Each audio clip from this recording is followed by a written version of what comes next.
Hello friends, আজকে আবার একটা নতুন রেসিপি নিয়ে আপনাদের সাথে হাজির হয়েছি। এই রেসিপিটা বাচ্চাদের টিফিনের জন্য একদম পারফেক্ট। এমনকি বড়রাও কিন্তু চাইলে এটা খেতে পারে। বাচ্চা থেকে বুড়ো সবাই কিন্তু খেতে খুব ভালো লাগবে। আর এটা আপনারা যদি বাচ্চার টিফিনে দেন, তো তার একদিন আগেও আপনারা কিন্তু এটা করে ডিপ ফ্রিজারে আপনারা কিন্তু রেখে দিতে পারেন। আর কোনো খারাপ হবে না। এটা যদি আপনারা 7 থেকে 8 দিন কি 1 মাস ভালো করে যদি রাখেন, তো দেখবেন খুব পারফেক্ট আর ভালো থাকবে। তাই আজকে মনে করলাম একটা বাচ্চাদের ব্রেকফাস্টের টিফিনে নিয়ে আপনাদের সাথে হাজির হয়েছি। আশা করি আপনাদের সকলের খুব ভালো লাগবে, আর প্রথম থেকে শেষ পর্যন্ত দেখার অনুরোধ রইল। এখন তো শীতের টাইমে নানা ধরনের শাকসবজি পাওয়া যায়, আর এখন মটরশুঁটি খুব সহজেই কিন্তু আপনারা বাজার থেকে পেয়ে যাবেন। আর তাছাড়াও মটরশুঁটি কিন্তু এমনিও পাওয়া যায়, কিন্তু এই শীতের টাইমে টাটকা মটরশুঁটি দিয়ে কিছু রান্না করা খেতে কিন্তু অসাধারণ লাগে।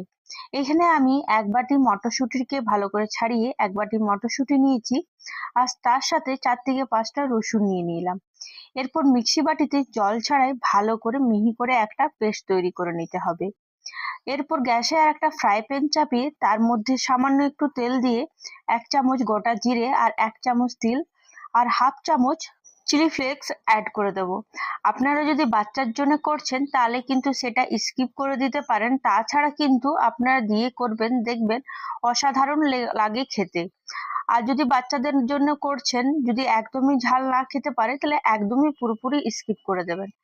এরপর 4 থেকে 5 মিনিট ভালো করে মটরশুঁটিটাকে আমরা ভেজে নেব। লো টু হাই মিডিয়ামে ভাজতে বেশিক্ষণ সময়ও লাগবে না। আর এরপর আমি এখানে সুজি অ্যাড করব। নর্মাল যে সুজি আমরা বাড়িতে খাই সেই সুজিটাই অ্যাড করব। আপনাদের কাছে যদি একটু মোটা সুজি থাকে, তো সেই ক্ষেত্রে একবার মিক্সি বাটিতে পেস্ট করে নেবেন, তাহলে দেখবেন খুব ভালো করে মিহি পেস্ট তৈরি হয়ে যাচ্ছে। আর মটরশুঁটিটা যেটা আমি বেটেছিলাম মিক্সি বাটিতে, তার মধ্যে জল অ্যাড করে 1 কাপ আমি এখানে জল অ্যাড করে দিলাম। যতটা সুজি অ্যাড করব ঠিক ততটাই কিন্তু আমাদেরকে জলটা অ্যাড করতে হবে। বেশি জল অ্যাড করে দিলে তখন কিন্তু সুজিটা মাখা মাখা হবে না। এরপর আমি একটু লবণ দিয়ে আবার ভালো করে সুজির সাথে মটরশুঁটিটা মিশিয়ে নেব। দেখবেন খুব সহজে কিন্তু মিশে যাচ্ছে, অসুবিধা কিছুই হবে না। আর যদি আপনারা জল বেশি দিয়ে দেন, তখন কিন্তু মেশাতে একটু প্রবলেম হবে। আপনারা যদি 2 কাপ সুজি দেন, তো সেই ক্ষেত্রে কিন্তু 2 কাপ জল দেবেন। দেখুন একদম ভালো করে মাখা হয়ে যাচ্ছে, আর কড়াইয়ের গা থেকে পুরোপুরি ছেড়ে আসছে। সেই পর্যায়ে আমরা গ্যাসের আঁচটা বন্ধ করে দেব, আর একটা পাত্রে এই মিশ্রণটা ঢেলে দেব। আর এটা কিন্তু আপনারা একদিন আগেও রাত্রেবেলায় করে রাখতে পারেন, তারপরে কিন্তু বাচ্চাদেরকে এই টিফিনটা দিতে পারেন। এরপর একটা পাত্রে ঢেলে রেখে নেব ঠান্ডা হওয়ার জন্য। দেখুন আমি এখানে হাতে নিয়ে দেখাচ্ছি, হাতে কিন্তু আমার একদমই লাগছে না, খুব ভালোভাবে মিশ্রণটা এখানে আমাদের তৈরি হয়ে গেছে। এভাবেই আপনাদেরকে কিন্তু করতে হবে। হাতে দেখুন একটুও কিন্তু আমার লাগেনি। এরপর আমি এখানে 2টো সেদ্ধ আলু গ্রেটারের সাহায্যে গ্রেট করে নেব। আমি আলুটাকে আগেই সেদ্ধ করে রেখেছিলাম। আপনারাও যখন আলুটা সেদ্ধ করে দেবেন, অবশ্যই কিন্তু আলুটা যাতে ঠান্ডা থাকে। আলুটা গরম থাকলে কিন্তু হবে না, একদম ঠান্ডা করে পরে তারপরে একটা গ্রেটারের সাহায্যে গ্রেট করে নিতে পারেন। এভাবে যেভাবে আমি আপনাদেরকে দেখাচ্ছি ঠিক সেভাবেই কিন্তু গ্রেট করে নেবেন। আমি এখানে একটা আলু ইউজ করেছি। আর এখানে কিছুই লাগবে না। এরপর ভালো করে হাতের সাহায্যে মেখে নেবো ধীরে ধীরে। দেখবেন একদম আটার ডোয়ের মতন তৈরি হয়ে যাবে।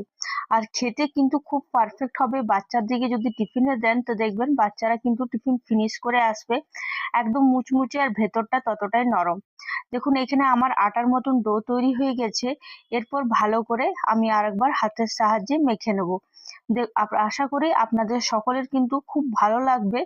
আর বিকেলে স্ন্যাক্সে যদি আপনাদের কিছু খেতে ইচ্ছে করে, তো সেক্ষেত্রেও কিন্তু আপনারা এটা করতে পারেন। এরপর হাতের সাহায্যে ভালো করে গোল করে লিচি যেভাবে কাটি, ঠিক সেভাবে আমি এখানে লিচি কেটে নেব এক এক করে। একটা ছোট্ট লিচি কেটে নেব, খুব ছোট না, মিডিয়াম সাইজের একটা লিচি কেটে ঠিক এভাবে লম্বা করে আমরা এইটা করব।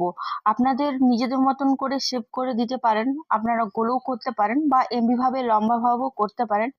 এরপর দেখুন এখানে পুরোটাই আমি করে নিলাম। আর ওপর থেকে একটু ময়দা বা কর্নফ্লাওয়ার আপনারা অ্যাড করে দেবেন, যাতে তেলে দেওয়ার সময় যাতে ভেঙে না যায় সে কারণে একটু ওপর থেকে যদি ময়দা দেবেন তাহলে দেখবেন একদম পারফেক্ট হবে। আর ময়দা ছাড়াও কিন্তু আপনারা যদি দেন তো দেখবেন তাও কিন্তু খুব ভালো হবে, একদমই ভাঙছে না, একদম পারফেক্ট একটা ব্রেকফাস্টের রেসিপি তৈরি হয়ে যাবে। দেখুন প্রত্যেকটাগুলো আমি এভাবে একই সাইজে করে কেটে নিলাম, দেখতেও সুন্দর লাগে। আপনাদের নিজেদের মতন করে লম্বা গোল যেভাবে আপনাদের নিজেদের মতন ইচ্ছে সেভাবে করে দেবেন, কিন্তু এটা আমার মনে হয় খুব সহজ একটা পদ্ধতি এভাবেই কেটে দেওয়া। আপনাদেরকে কাছ থেকে দেখিয়ে দিচ্ছি ঠিক এইভাবে একটা।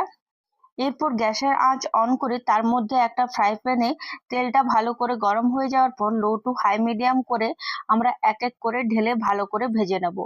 বেশি একবারই ঢালবেন না, কম ঢালবেন। যদি আপনাদের কড়াইটা বড় হয় তাহলে তো সেক্ষেত্রে আপনারা বেশি ঢালতে পারেন, কিন্তু যদি ছোট হয় তো কিন্তু আমি বলবো কম করে ঢেলে ভালো করে ভেজে নিতে হবে।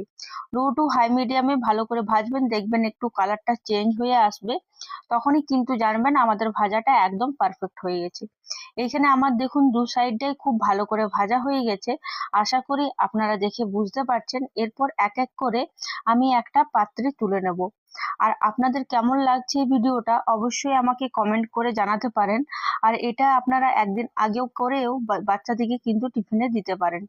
আর এটা আশা করি আপনাদের সকলের খুব ভালো লেগেছে, আমাকে কমেন্টে জানাতে কিন্তু ভুলবেন না। আর অবশ্যই একবার বাচ্চাদের টিফিনে কিন্তু করে দেখতে পারেন। এরপর এক এক করে আমি এখানে অ্যাড করে দিলাম। এটা আপনারা গ্রিন চাটনির সাথে বা রেড চাটনির সাথে খেয়ে দেখতে পারেন। আর আশা করি আপনারা আওয়াজটা শুনতে পেলেন কি সুন্দর না হয়েছে মুচমুচে। এভাবেই পাশে থাকুন, অসংখ্য ধন্যবাদ।